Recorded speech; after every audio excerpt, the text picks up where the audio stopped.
First-year pre-apprenticeship students at Belmont Technical College have just finished building 2 houses at Bolton Point for the Housing Commission. Today, a representative of the boys handed over the keys. The 2 dwellings took 4 groups of 16 students just 60 days to build under the guidance of teachers David Johnston and Colin Nichols. The 3 apprentices aged between 16 and 18 have proved their mastery in carpentry, plumbing, bricklaying and electrical skills. All 64 of the boys are now looking for jobs, and these 2 houses are indeed a fine testimony to their skills.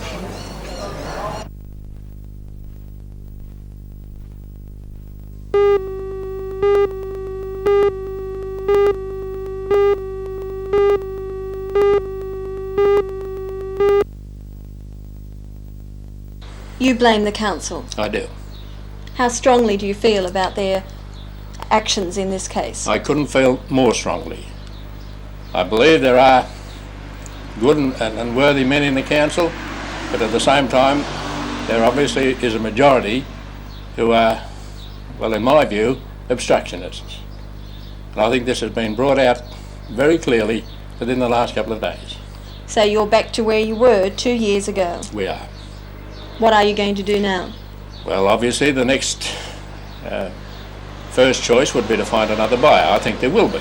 Do you think other developers, though, will be hesitant considering what Kern had to go through? Most certainly they will. Now this has been a talking point in Newcastle among businessmen for some time, that development is being denied on this score to the people of Newcastle. And that spins out into all sorts of areas. And not the least important is the employment situation.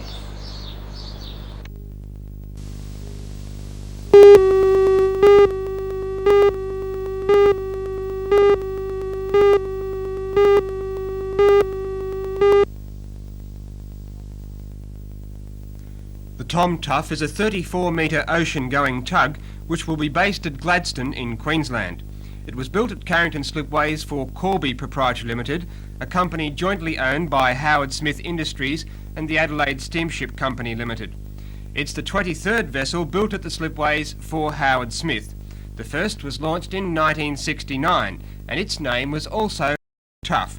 Captain John Evans of Corby Limited. On behalf of the Adelaide Steamship Company and Howard Smith Limited, I would like to welcome all the guests to the launching and naming of the new Gladstone tug, Tom Tuff. The original Tom Tuff now provides a towage service at Bundaberg, where she was renamed Robert C. Gibson to recognise the service that Mr. Robert C. Gibson had given to the Bundaberg Harbour Board and the sugar industry. This afternoon, Mrs. Norma Tanner, the wife of the engineer manager of the Gladstone Harbour Board, had the honour of naming the 1982 Tom Tuff. I name this vessel Tom Tuff. May God bless her and protect all who sail in her. Beautiful. 3 cheers for the Tom Tuff.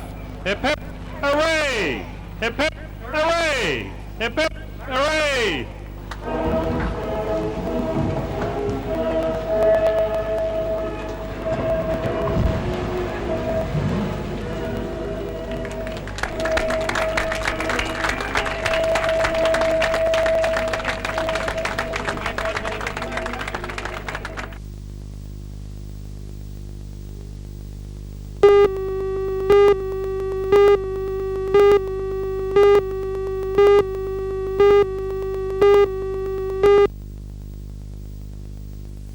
The new After instant just 1 lotteries were week, introduced the lottery statewide offices in today, Newcastle and judging and by the Katara initial have response, reported they total seem destined sales to in be the a instant success. lottery of over Each ticket costs $1 and $95,000. contains 6 Prize money so boxes far won with a by hidden local people number. amounts to All you have to do is match up any 3 of the boxes, $36,300. and 3 you win people in that our area prize. have won the As Norman $10,000 Angel prize, explained, one just the new this morning. system is bound to It be a sounds like a success. good story, but where does all the revenue go?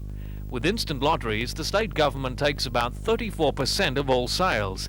That means the government should have received at least $12 million from last week's statewide sales. That money goes straight into consolidated revenue to help the government make up its budget shortfalls. This contrasts sharply with the revenue produced by poker machines.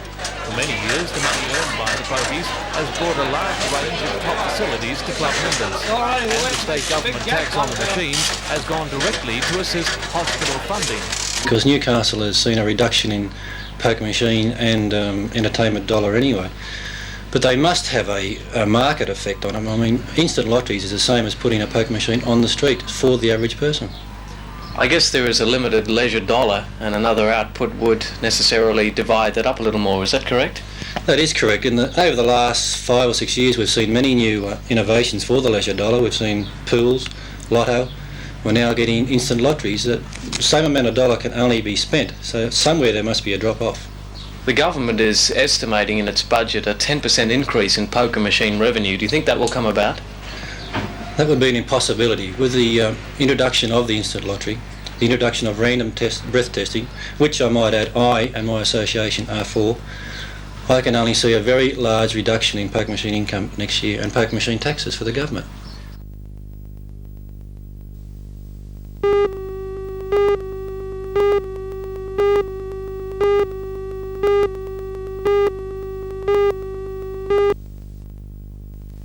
Meet one of the most unlikely mother and son teams you'll ever come across. And this is her son, Tiger. Tiger's 5 years old and weighs over a ton. He's a healthy young bull who's just not lost the taste of his mother's milk. Would you believe this cow still suckles from his mother, providing the grateful owner, Mrs. Miriam Wall, with a regular milk supply. Mrs. Wall is a sprightly 90 years of age and lives just outside of Singleton. But she still manages to milk Buttercup twice a week, yielding about 9 litres, more than enough for her personal needs. Mrs. Wall, Buttercup and Tiger are a pretty unlikely pair. I believe that Tiger is a 5-year-old calf. Yes, he's a 5-year-old calf, and that's the old mother. It's Buttercup. How can a calf be 5 years old?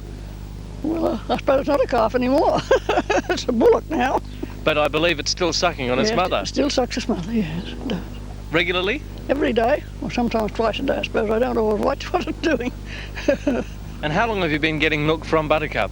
5 years, last 29th of October she had August, that's right. And ever since I've been milking. And Tiger doesn't know that he's grown up anymore? I suppose he does. He doesn't seem to.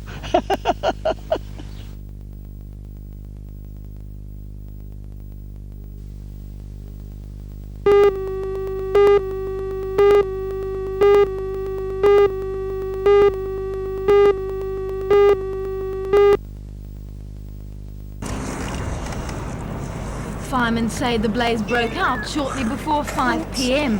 when a car and a petrol tanker collided at the intersection of the New England Highway and John Renshaw Drive.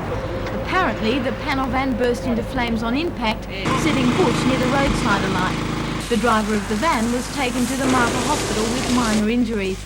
The petrol tanker, which was undamaged in the crash, continued on its way.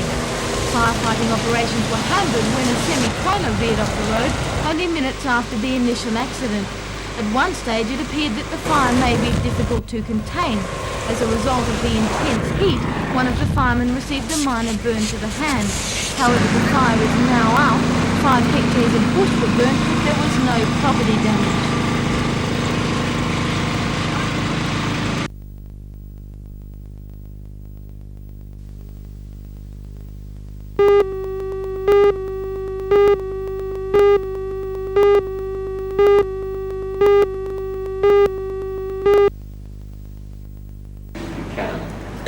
Speaking at the meeting, the ABC's Newcastle manager, Mr. Andrew Buchanan, said 1982 was a pleasing year.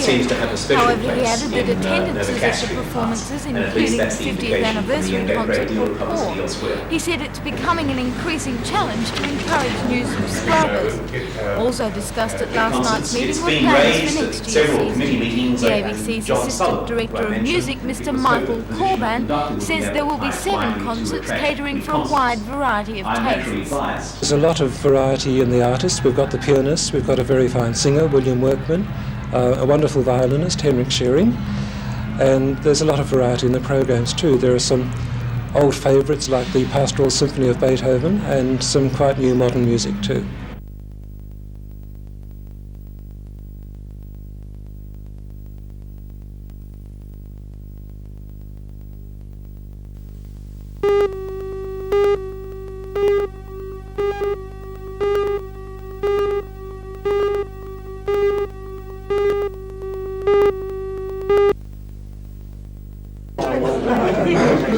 The dinner was attended by the 6 award winners and their families.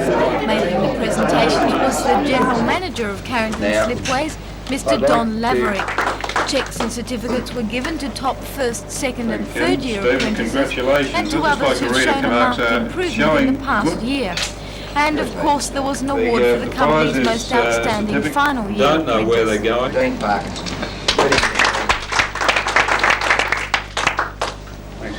Congratulations, Dean. The 20-year-old fitter and machinist from Wall's End received an award every year during his training.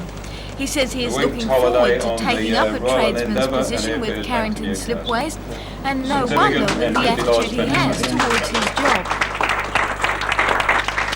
Well, it's sort of more like a hobby than a job in some ways. Yeah.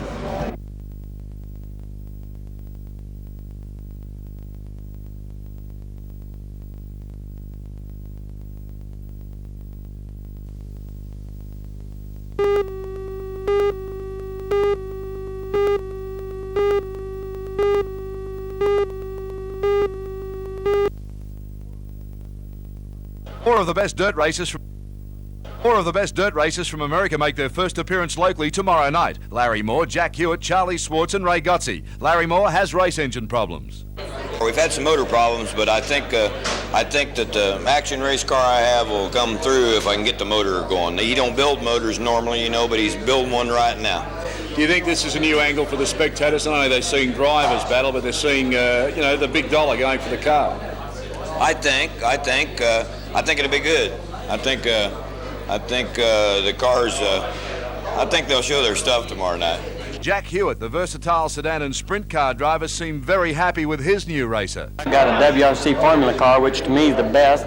It's probably the most expensive car in Australia, and I just hope it's the fastest. You hope to sell some of these chassis in Australia while you're here? I don't think that I'm going to have to sell anything. I think the car will sell itself. Your dual role here is driving sedans and sprint cars. That makes it a bit harder for you to adapt to each? Well, it's hard to beat guys like Charlie Swartz, Larry Moore, and Ray Gotzi, and Graham Lilford and them by me driving sprint cars most of the time, but hopefully we're going to give her a shot. Wildman Charlie Swartz has switched chassis for the series in Australia. Which Ray's going to be driving this over here, the Bullet car. Ray and I both drove Bullet cars back at home this season.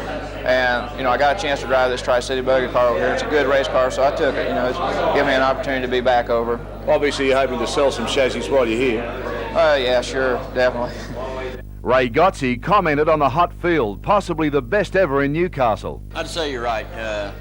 Hewitt and Swartz and Moore and myself and the other Australian drivers are all good drivers, and they all got good cars, and anybody could win the race. I'm very interested in this manufacturer's battle that's taking place at the moment with all the chassis. Obviously, there's a lot of dollars tied up in that. Yes, there is. This car I'm driving is a copy of the car that Swartz and I drove in the States. It's built here. It's a Bullet chassis, and it's pretty fast race car. It's a good little race car. We may have a little trouble adapting to the racetrack. We haven't never ran on it before, but we'll give it 100% and do the best we can.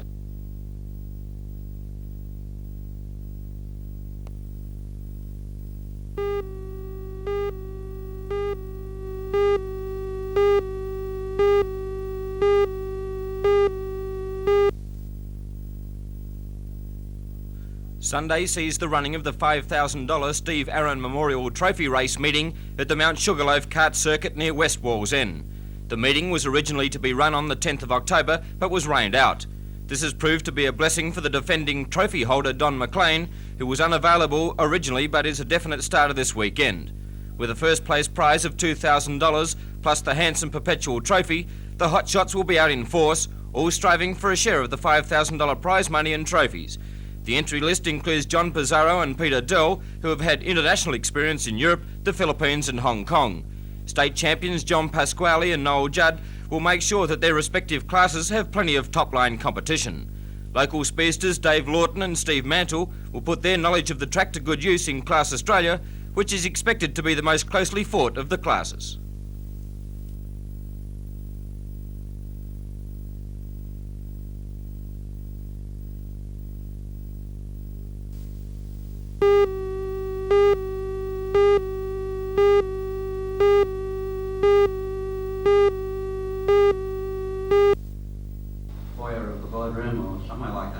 The recent campaign to extol the hunter's appeal and to remind potential visitors that it was all in their own backyard was the largest campaign ever undertaken by a regional tourist association in New South Wales.